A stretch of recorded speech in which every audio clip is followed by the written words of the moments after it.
Perfect. So I will start by introducing Mr. Roger Savy, the Roger Savy. Thank you, Roger, for joining us. We are here today, our mastermind. We love the idea. Carrie and I came together. We had this idea to create a space where each month we bring in somebody who can talk about one of our core values. And what Carrie and I want to bring to our group are the core values of personal and professional development, wealth and finance mastery, client acquisition or agent acquisition strategies, and health and wellness. So Roger joins us today because we're going to be talking about professional growth and how the digital world has really become a distraction to us, and how we can start focusing on what's really important to level up ourselves and our business. So Roger is joining us today from California, right, Roger? That's correct. I'm in Novato, California. Perfect. So I will let you take it away. Thank you for those who are joining us on live stream or are here present. Like I said, feel free to take your to put your videos on, because we love to see you and we love participation and we want you to be fully present with us. So Roger, I will let you take it away. Thank you so much for being with us today. Oh, you're so very welcome, Haley and Carrie. Thank you for trusting me with your professional realtors. It's a real honor to be with eXp Realty this morning. I wanted to ask permission. Am I able to share my screen? Yes, you should be able to share your screen. Just give me a second to be able to do that. So, I need to mute. all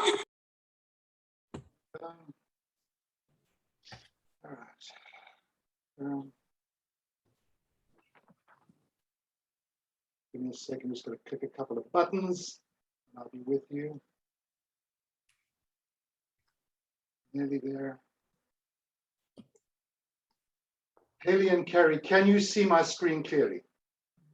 Yes. That's good. I can't see you guys, so whatever it is, I trust everything is good. And can you hear my voice clearly? Yep, we can hear you. And That's I'll keep great. an eye on the chat too, Roger. Thank you. And I'll let you know if anything comes through. I appreciate it. And thank you. Good morning, everyone. I'm holding up here in front of me my smartphone. And I want you to know that in the old days, your boss used to sit in the corner office. No longer. Here is the boss. Here is the boss, and it controls you. So that will be the starting point for this discussion on Digiphrenia. Digiphrenia is a digitally induced mental chaos, which is slowly creeping up on us. And the transformation from this discussion this morning is you will understand the fight for your attention span that goes on all day and every day. Acknowledge the 3 productivity crushing addictions that we all have, and some solutions for a productive career at the end.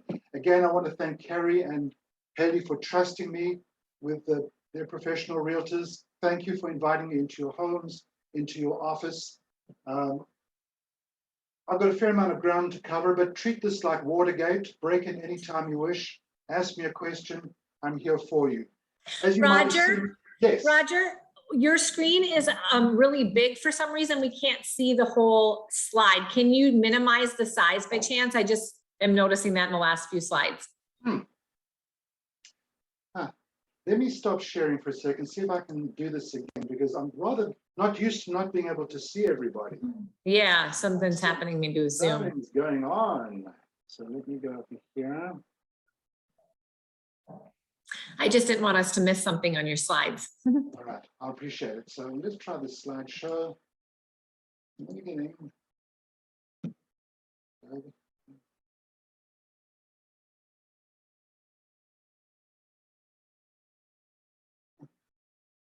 Can't see you. So weird. Is it still the same situation? The screen too large? You'll need to reshare. So you can't see anything now? Yeah. If you want to send it to me, I can share it on my end too. Let's see what I can do here. Share screen.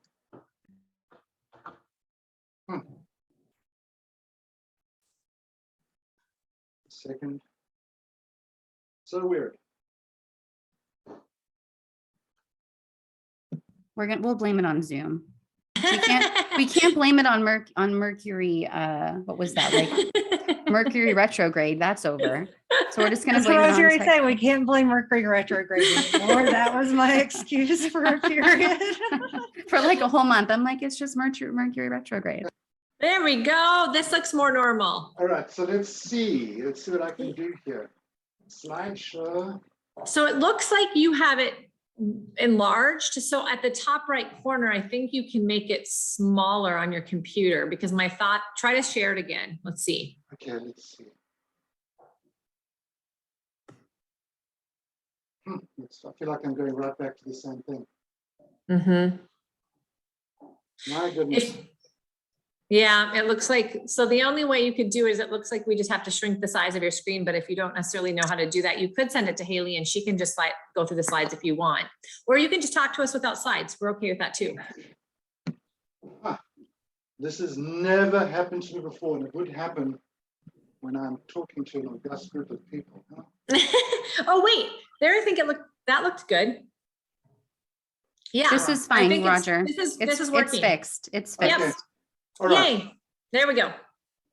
And you can still see me and you can still hear me. Yes, sir. All right. That number one threat to your productive future, you might have seen this in my little promotion, that ruins your goals, your relationship, your production for the rest of your life. What is this number one danger? Could you name that thief that's robbing you and your team members? Can you imagine if a thief walked into your office, went to your petty cash drawer, opened it, took $100 bills and burned it in front of you? You would call the cops immediately. But somehow there is something doing that right now, and we seem to be okay with it. And that thief is called distractions. We have the attention span of a goldfish. In 1975, the average attention span of an American was 20 minutes. It's now 3.5 seconds and dropping, and it's going to be linked into your boss, which no longer sits in the corner office. So it's distractions. And while this is happening, the reason this is happening is that the marketing warfare has turned on you. And so let me be a little more specific. Do you remember in our parents' days, when they used to watch TV, there were 3 channels? No longer.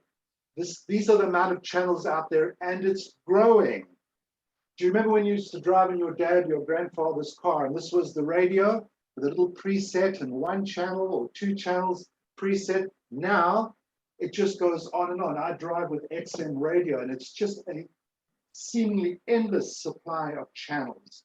And again, I'm distracted amongst all of them. Do you remember when our parents used to travel the subway? They would stop and get the newspaper, and they would all possibly read the same kind. No longer. The choice is endless. It's the same with food. I come from a country where there might be 1 or 2 brands of peanut butter. Now you've got a whole half an aisle dedicated just to peanut butter, and it's confusing as to which one to choose. So this is a blood sport competition for your attention all day and every day. You are under siege continuously from marketing forces on your laptop, on your cell phone, on all these social media pellets, I'm going to call them, that distract you continuously to fight for your attention span, and it has caused our focus muscle to atrophy. And here's the strange thing. The marketing warfare, they are winning, and guess what? Most of us seem to love it, that we are losing the attention to focus. So the most important skill of the 21st century is learning to control your attention.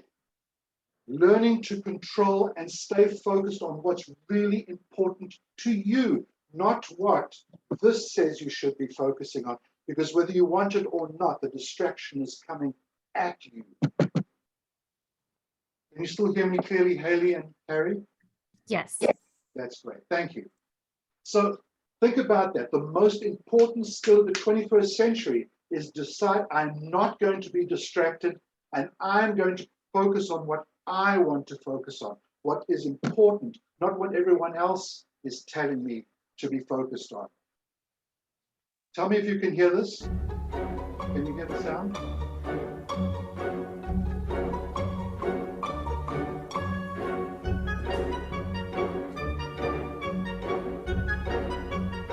Can you hear the sound, Carrie? Really? Yes. Good.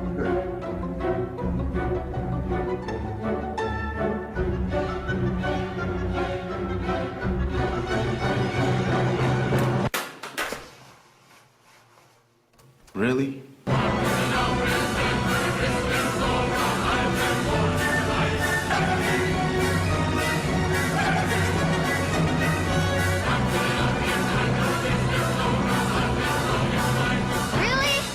Really? It's time for a phone to save us from our phones. New Windows Phone, designed to get you in. All right, that was a rather dramatic way of saying and demonstrating what a distracted world we live in. And you know, I've got 22-year-old young adults in my house, and I've watched them, they haven't changed. The average 13 to 17-year-old exchanges 4,000 texts per month. That's literally one every 6 minutes that they're awake. And it's not going to get any better if we live in a highly distracted world. And so 53% of people report checking email while driving. I was driving to work this morning and I can see people looking up, looking down, looking up, looking down. And I just move away as fast as I can because it's just so dangerous. Almost 65% of people continue to check email on vacation. And one study showed office workers check emails up to 40 times per hour. And almost 70% of people, I see them, they almost get phantom vibrations in their pocket. They're continually thinking that someone is trying to contact them. And now with electric cars and people crossing the roads, watching their smartphones, it's becoming increasingly, texting is nearly as dangerous while walking as driving. The world is changing. This one here, I couldn't think of a better image, but 75% admit to using their phone in the bathroom, and a larger and larger amount of people don't even want to go to the bathroom unless they can take their smartphone with them. You can see these numbers are huge. I mean, 70% cannot go to bed without checking their inbox. You can read the stats for yourself. We live in I'm setting the stage just for you to realize the trends that are going on around all of us.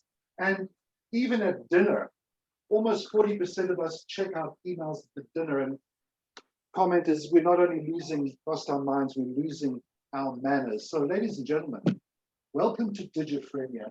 This is was a term coined by Douglas Rushkoff, who's an American media theorist, writer, lecturer, graphic consultant, and his work currently on AI is just amazing. So this is a brief discussion about Digiphrenia. And I read voraciously, and that's why this word stuck in my brain when I read his work as well. So my name is Roger. As I was introduced, I am the unshackler. I am the ambassador of optimism for the proud company of Pinnacle Home Loans. And my job internally is to find out where my loan officers are, where my realtors are, where my operations staff are, where do they want to be, and get them unstuck from that glass ceiling, those bungee cables that hold them back. And many times, a little discussed constraint is the amount of distraction in people's lives. If they could just focus just a little more intentionally, not I want to focus more, I need to focus more. Those are weasel words that allow you to cheat again.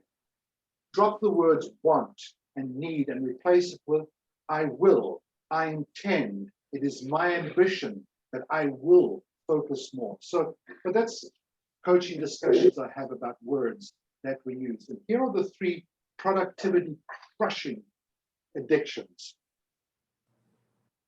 Firstly, we love to be wanted. Of course, it's a deep human need. I think across every culture and every country, we want to be part of the tribe. We want to be needed. And every email, text, blog gives us a little squirt of dopamine into our brain. Oh, they loved my post. It's like a drug. And we want to be loved by all. Everyone ought to love me all the time syndrome. It's this wanting to be wanted, wanting to fit in, wanting to be part of the crowd, wanting to be accepted in this distracted world. And so the game-changing mindset shift from what I've just mentioned there, and here it is. If people around you are happy with you, you are not doing your greatest work. You're too wound up trying to please everyone. Ladies and gentlemen, I cannot tell you, as a coach, as a life force, as an unshackler, stop trying to please everybody.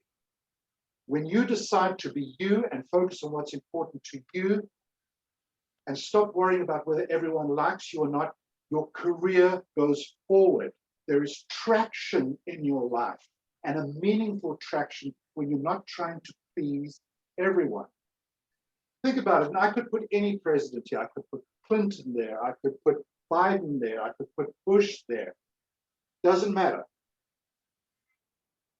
The higher you climb in life, the fewer will like you. That doesn't mean you can't be respected, but the fewer will like you. In other words, even the most powerful place in the world, the President of the United States, 49% of them don't want him or her. 51% do.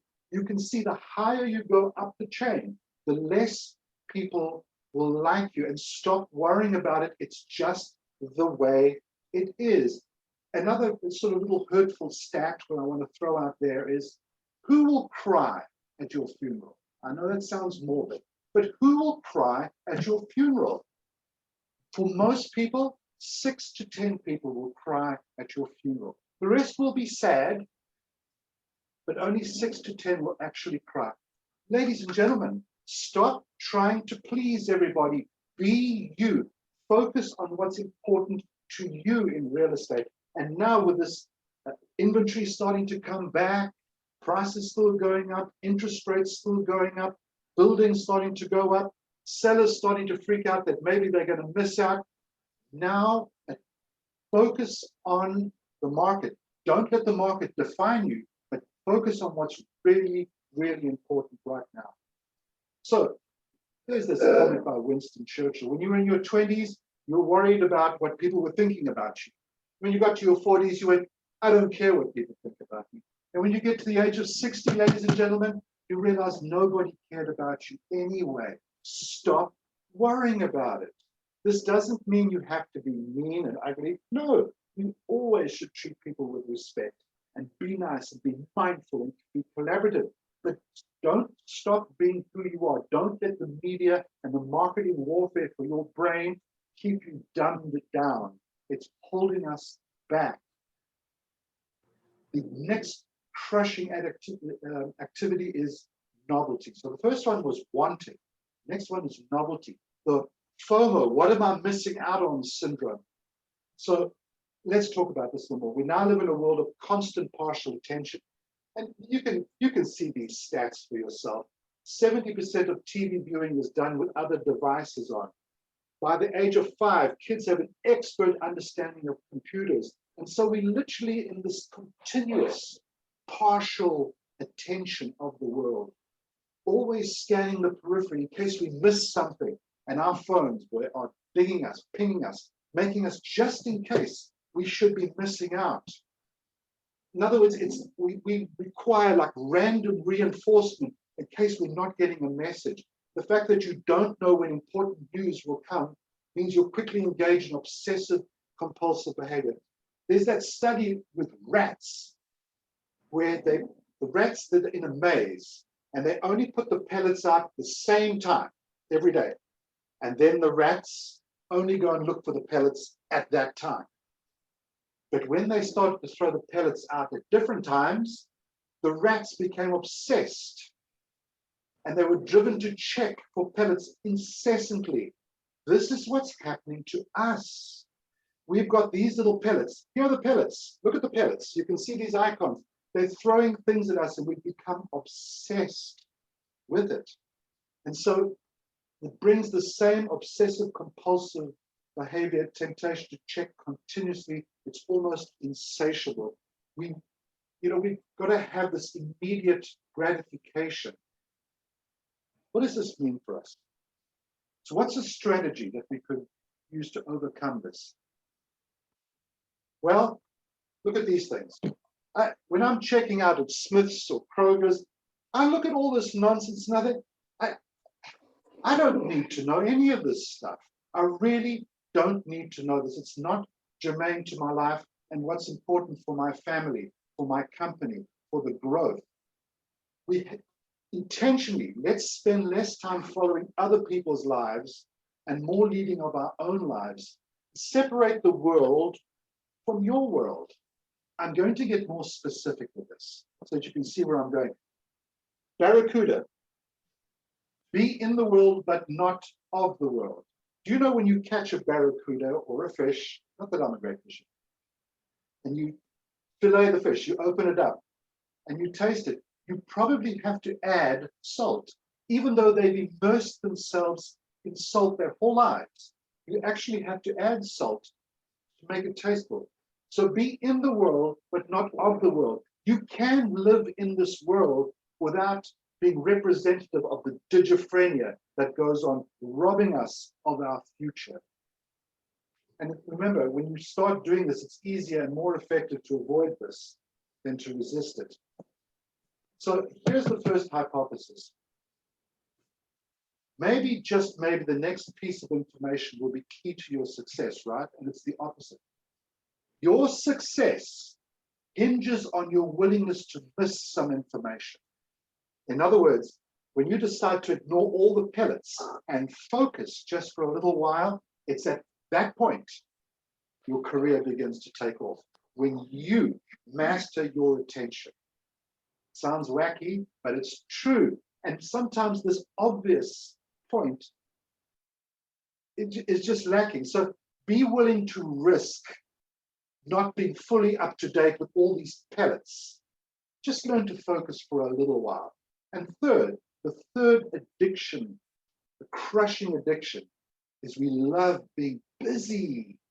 And let's not mistake productivity with busy work. There are two different things. I've seen people that are frenetic all day, busy, and achieve very little.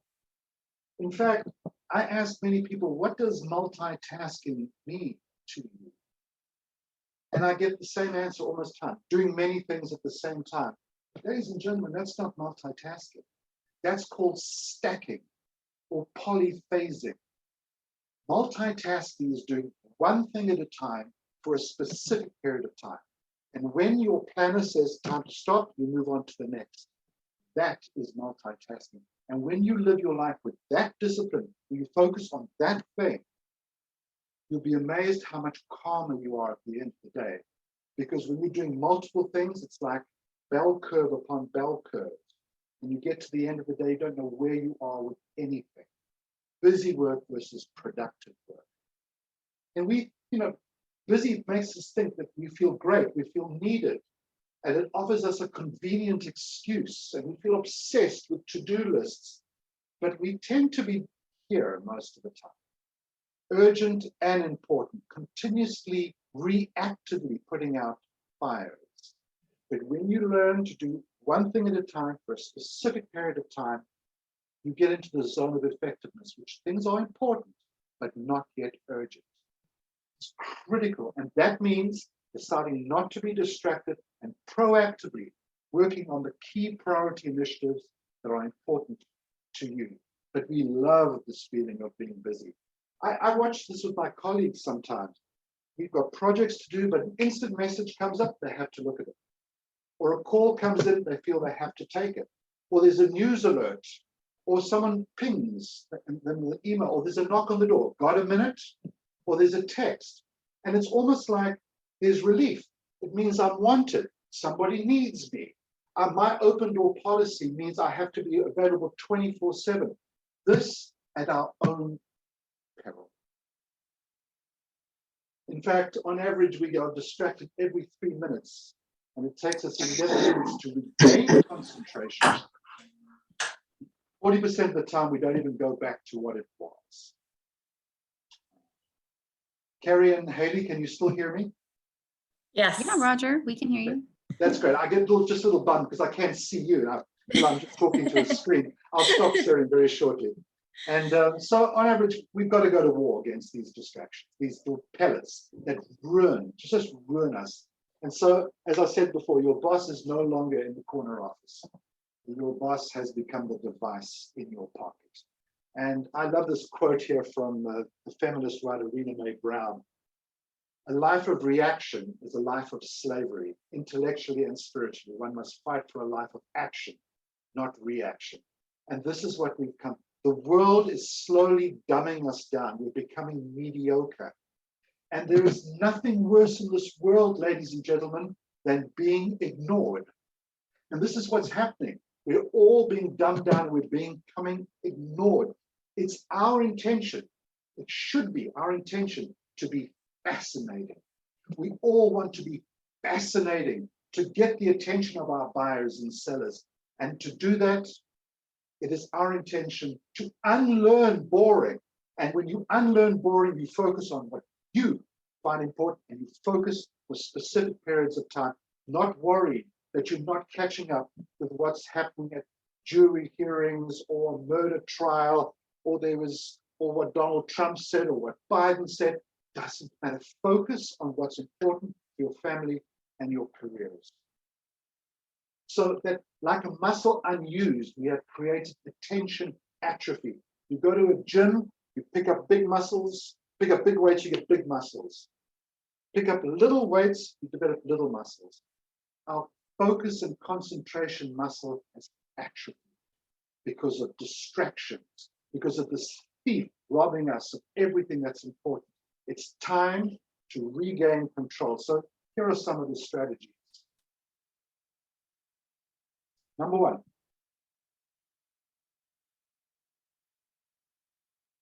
I suppose I should mention this here from Fortune magazine, a recent study involving Fortune 500 CEOs. Average CEO logs about how many of genuine productivity hours a day? How many would you guess? According to CEOs, how many productive hours are there in their day? Anyone want to shout out a number? 4. Four. I would have gone with 4 too originally. But after the studies and reading what the CEOs said, they log on about 90 minutes of productivity each day. And in fact, a couple of years later, a CEO called Jack Walsh, who used to be with GE, challenged it, and they redid the study to discover. Jack Walsh said, I doubt it's that much, and they updated it. The CEO study revealed 28 minutes. These are CEOs that are only putting in a solid 28 minutes, but the rest is just putting out fires, nothing proactive, nothing focused during the day. It's shocking, ladies and gentlemen, it's shocking. So, strategies. Number one, for all of us at all time, sprint and recovery. What does sprint and recovery mean? Break your day up into 45 minutes of focus and then 15 minutes where you just walk around the office, drink a glass of water, focus, and then get back into it for the next 45 minutes. If you could put in 3 to 4 hours of focus a day, your life begins to change, especially if that focus is only on one key priority initiative a day. Plan it in your planner, and you only do what's in your planner. If it's not in your planner, it doesn't exist. Otherwise, we're living our lives with serendipity. Jam sessions. When I was VP of marketing for Bristol Myers Squibb International, the Fortune 50 pharmaceutical company. And they used to invest in us as the senior leadership. And it was originally, they wanted all their executives to do one 90-minute jam session a day. In other words, no matter where it is in your day, you take 90 minutes with an executive pad and a pen, and you go away where no one else is, and you focus upon your staff or a project, and you think and you mind map just for one 90-minute jam session a day. Ladies and gentlemen, I can't tell you how difficult that was to enforce. And after 5 or 6 years, they eventually got it down that could we all do at least one jam session a week. At a Fortune 50 company, they managed at least to enforce that all their senior executives, myself included, did one 90-minute jam session where you created a bubble of silence. Cell phones off, laptops off, everything's off. Even if you had to go and hide away, because if you get lost, you can't be interrupted. You had to just go and hide away and focus for 90 minutes once a week. They could track the increase in productivity just with one jam session. So think about it, ladies and gentlemen, you're a successful professional real estate agent. Can you imagine if you thought about your business plan, your vendors, the state of the market, took that, sat down and thought about what's your marketing plan, what's the sales plan, what are you going to do with vendors? Just focus for 90 minutes without distraction. Everything begins to change. You begin to reclaim your life. You begin to become fascinating again because you are now focused on the correct activities. In other words, schedule some airplane time, just like you can't play on the internet for the most part in the old days anyway.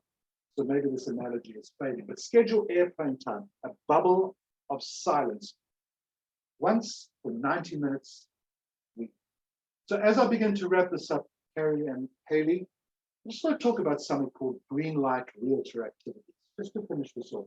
And I do a whole series of classes on these with my realtors. I do a lot of work with local brokerages here in the San Francisco area. And we are taught, all of us are taught, every one of us here on this call, 3 zones of excellence. That we have to be good one on many. Do you command the room when you walk in? Are you good with people? Do you network? Are you interesting? Do you stay on topic? Do you have good eye contact? Do you listen well? Do you formulate good questions? One on many. We're expected to be good at that. The second thing we're expected to be good at is one-on-one. Going deep in discovery with buyers. Going in on a listing and saying, you want to sell, something has changed in your life. Before we do anything else, tell me why. Tell me why now. What would be the implications if we don't sell now? Go deep in finding their why. But the third zone of excellence, which is what this discussion today has been about, the third one is one on many, one on one. This one is about one on none. And one on none means self-mastery. So for you to draw a baseline now, what are you worth per hour, ladies and gentlemen? And I'm sure you've worked this out. You take your gross commission income from last year and divide it by 2,040. You'll get what you are worth per hour. So in everything that you do in this world is this labor revenue exchange. You put in labor, you get paid. Doesn't it make sense that you want to focus on those 20% of things that generate 80% of the income? Because if you can focus on those 20% of things, that labor revenue exchange is enhanced and what you're worth per hour goes up. And this is important, not just for you, but for your family, for the people who depend upon you. So what are what I call your green light activities? In my company, with all my loan officers and realtors that I work with, when I put their planner together, when we do their business plan, we have what's called green light activities. Everything that they've got in their day, assign it a light. Green means it leads directly to production. Yellow means it could lead to production, but watch it. Red is what we tend to do 80% of the time, which is be involved with nothing but distractions. So think about putting your green light activities and deciding what it is in your life. I'm not going to stay here, but I don't call it a database. Database is an IT word. I call it your own private gated community. And if you're not talking to them in this market, that's a big danger. So what is the lifetime value of a client who has referred you a deal or given you a deal?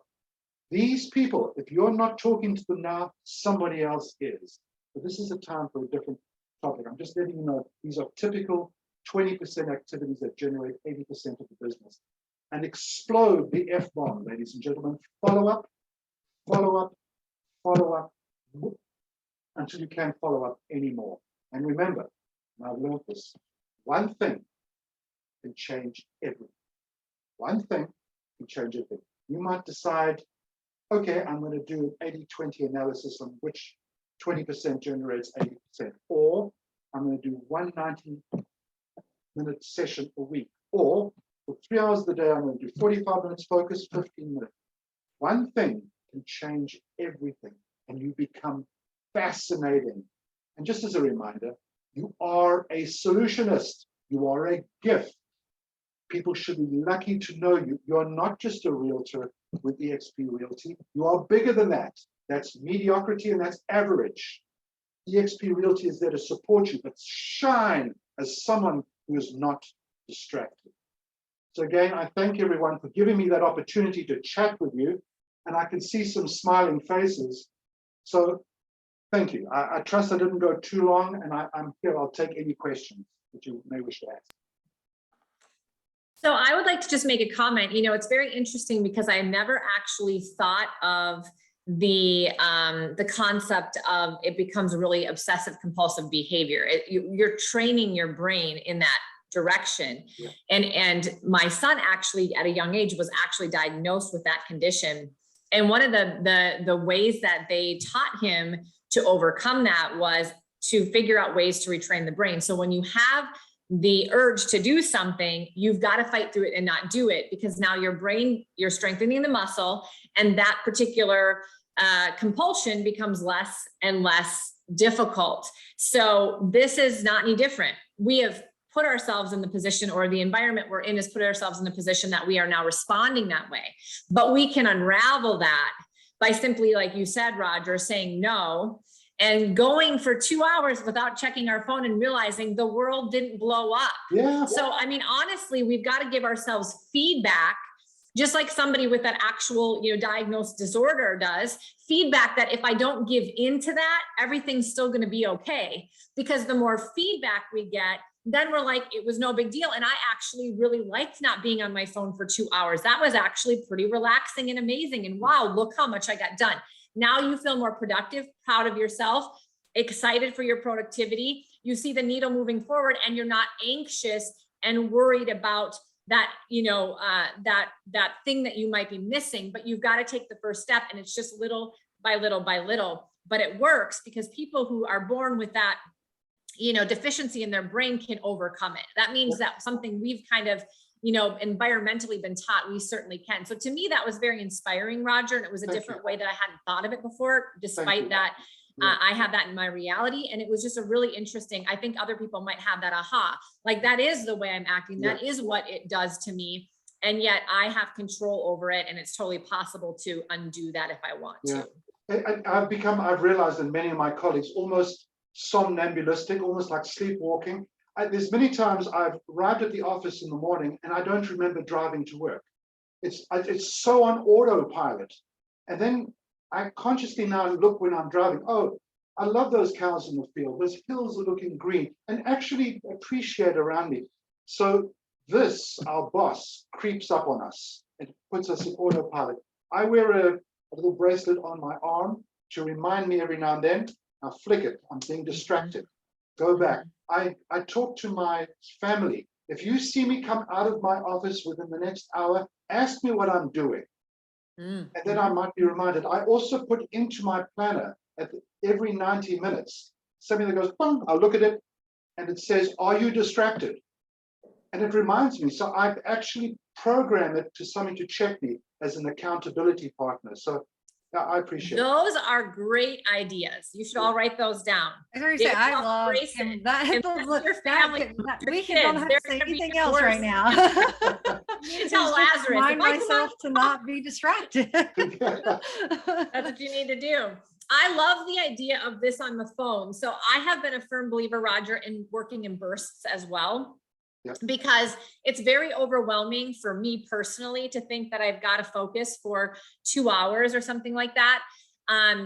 It's more of a mindset. It's not that I can't do it. It's a mindset. So if I know that for me, I put things in like 30-minute sections. Yep. And I can just wrap my brain around that. And I tend to be able to not worry about the phone or not worry about the email for 30 minutes. So it's like a work in progress. But if I do that and I take a 5-minute break and then I go do 30 more, at the end of the day, I'm doing far more productive things than I was if I didn't put a strategy in place.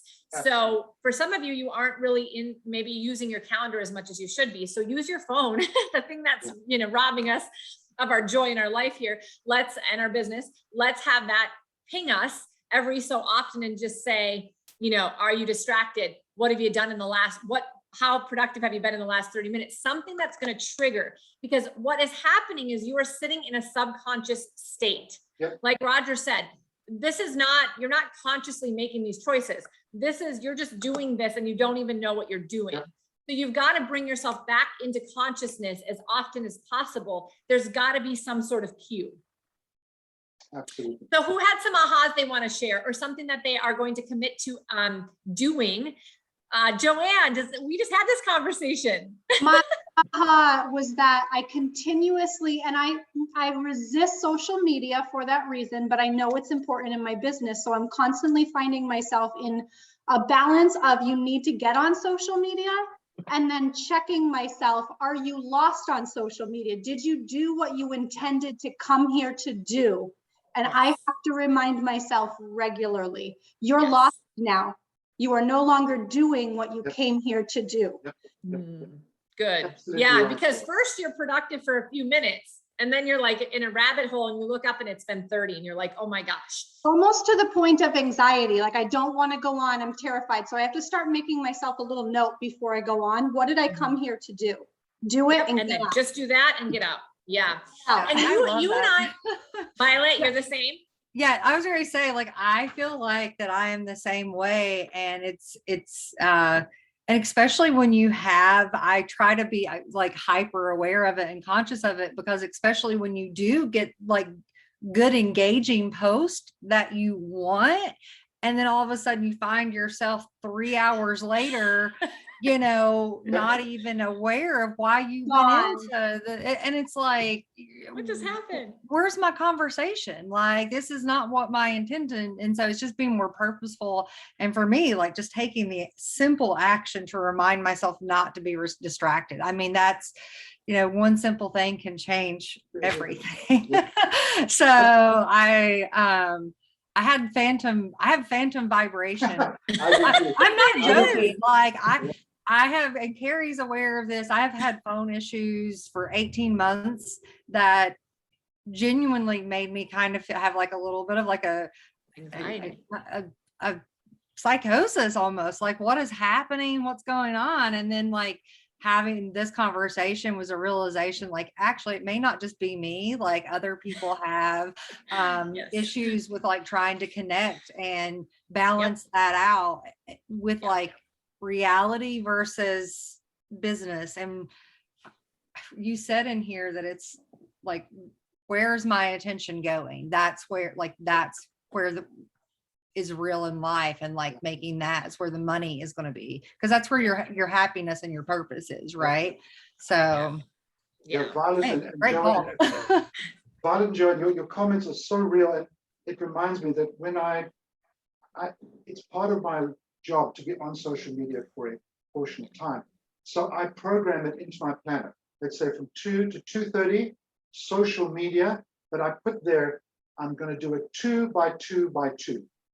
In other words, I'm going to comment on 2 people's Facebooks, 2 people's LinkedIn, 2 people's Instagram, and then I'm getting off there, because it supplements and it grows what I did in the morning while I was prospecting. It adds to my reach. And you're so right. I'm determined not to be caught trying to change someone's political point of view on Facebook or unfriending people. That's so unproductive. Just get out of there. Do your work and get out of Yeah. I mean, what was a big aha, Roger, was that you can live in this world, but not be of this world. Yeah. That's a huge, huge, huge aha. Thank you. That is the egoic part of our brain telling us that we need to be needed by everybody, important, out there in front of everybody. Everybody has to like us. We've got to be, you know, needed, desired. We can't miss out on things. And it's not even that we feel like that. Like, it's not, we're trying to be that way. This is just what our brain does. And we have to just understand the human brain and be okay with it, because we all have this, whether we realize it or not. It's a subconscious thought, and it's what's creating these compulsions. So if we can really just keep going back to, like, what is important to my world, the people that are important to me? Does any of this stuff matter to any of my family, our health, our wellness, our joy, our memories? I mean, obviously the answer is going to be no. And sometimes I think we just have to keep reminding. That was a really powerful one, because it just really slaps you in the forehead. What we're going after is not even important. The things that are important are right here. And if we just focus on them, we'd probably enjoy life a lot more, and we'd be a lot more successful in all of our relationships, including our business. Absolutely right. Yeah. Absolutely right. And Joanne, you and I talked yesterday about the busy feeling. Remember, you're like, when I'm not busy, I don't feel like I'm doing well, like something's wrong with me. And Right. Yeah. If I'm like actually in a calm and I'm trying to focus and look at that as like healing time, you know, use that to do something for myself versus feeling anxious because I'm not busy doing something. Mm-hmm. Yeah. And that was Roger's idea of sprinting and then recovering. Right. You just came off a sprint, so you deserve the recovery. And in fact, if you want to get ready for another sprint, which is going to come, you better take that recovery. Otherwise it's not sustainable. Yeah. Anybody else that's on the call, even if you are not on screen and you wanted to share a quick aha before we wrap up? You can chat in the chat box too. That's easier. We do have a number of people watching live stream, so let me just make sure we don't have any questions there, Roger. Okay. Any questions for those of you watching on live stream? Just comment now. I'm monitoring that as well. I don't see any comments, but I see a number of people watching, so hi to you guys there as well. Joel said the 45-15, he liked that concept. Yeah, and play around with that. I kind of do a 30/5, but really maybe 10. And so the idea behind that, though, is that you are strategic with, I'm doing something, I'm going to reward myself for being productive. I'm going to go do something that is not structured. I'm going to take a quick walk around the block. I'm going to take my dogs out. I'm going to, you know, whatever it is, something that just gets you from being focused, because, you know, that's not as natural for us. So we do have to, if it was natural, we'd all be doing it. We'd all be focused all the time. This is not, and we have the outside influences now that make it harder. So we got to reward ourselves. I always tell people, like, you know, Roger, I'm sure you hear this all the time. I got into entrepreneurship because I wanted to be my own boss, and I didn't want to have a schedule, and I didn't want people to tell me what I was going to do when I was going to do it. Oh, yeah, right. And then I'm like, that's true. And if something isn't the boss of your calendar, you know, something has to be the boss of your time, because otherwise you're not going to accomplish anything. And exactly what you want is going to make you not have a job or a career. And I've seen too many people have that attitude and legitimately not be able to make it in the business. And I know it was just because of that attitude, because we have to have some structure, some consistency in our activities in order to have a result. But that doesn't mean it has to be a lot. Your point, 90 minutes of thinking time a week for CEOs of massive corporations. You guys, that's not that much time in a whole week, right? But think about it. That obviously made an impact on those large organizations. It can make a big impact on you. You don't spend any time thinking about your business, your life, how you're conducting it, what you want to achieve. Very rarely do we sit down without interruptions and just think and write things down. And if you could do it for 30 minutes a week to start, it would literally change your life, because we've got all of this that also creates distractions when we can't let it out of our brain. We got to be able to empty and release to be able to actually be present and focus. And, you know, Roger, I will coach with people who are doing $250 million of annual sales down to brand new agent. The number one thing people say to me when I ask them, you know, what can I help you with is, can you help me get more time in a day? No, you don't need more time. You do not need more time. You have plenty of time. you need to know how to use your time. But isn't it interesting? It doesn't matter how successful we are or how busy or productive we are. We all are struggling with the same thing. And you gave us all the reasons why we are. There's just reasons, yes, but they don't have to be excuses. They are reality, but we have to make the decision to now take control. So if you guys are not achieving your goals, I mean, this is an area of improvement we can all make, including myself. And we want to help you. Haley and I want to help you achieve your personal and your professional goals, both. They both take focus and intention. The relationships personally, your health, you know, your wealth, your business, your income, it all takes this. So start in some baby steps, but you have to declare, I am no longer allowing all of this stuff in the outside world to rob me and my family of happiness, joy, future, wealth, income. Like I'm not doing it anymore. It's not that important. So one little thing at a time to unravel this is certainly possible. We're here to support you however we can. And as the market shifts, the people who are focused will stay in this business, and they will not only stay in this business, they'll thrive, because now people have even more distractions, because we could read about the news and the rates and the this and the that 24/7 if we want to. But it doesn't help us because we're not doing anything to make money or to get business, right? So yes, we need to be in the know, but we can time block that, and then we need to go execute. So Roger, with all of that, you are such a wealth of knowledge. I love your energy. We want you to come back. There's a lot of other topics I know you speak on. What is like the last thing that you will end with? Do you have an example or an experience of somebody who really just heard you, you know, speak about this and took some action and did something, and it really just changed things for them, or something that might just motivate us to set our own intention and do one thing as we move away from this call? Something bewitching happens at midnight on a Sunday. That is the great leveler. At the bewitching hour of midnight on a Sunday, all of us have exactly 168 hours for the week. Whether you're a top producer or just beginning, you've got 168 hours. And as you said, that's all we're going to get.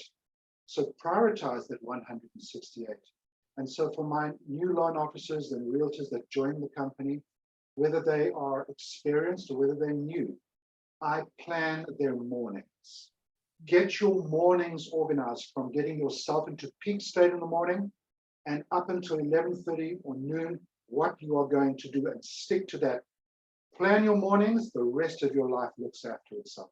But get your sales and prospecting and getting yourself into peak state done in the mornings, and just watch the beauty of your life unfold.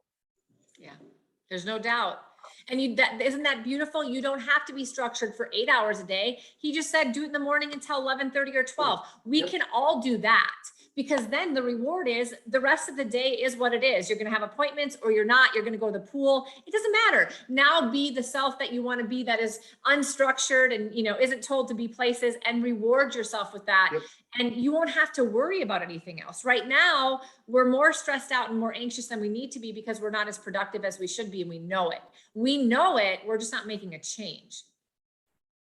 Agreed, Karen. And it creates a lot of anxiety in all of us. And I have coaching conversations with many of you, so I know many of you feel that way, and I feel that way on a regular basis as well. I'm always a student, and I'm always trying to get better. So by no means, and I'm an expert in this, but this is a great reminder. I had multiple ahas. You shared things in ways I had not heard it before that really clicked with me, Roger. So I really appreciate that.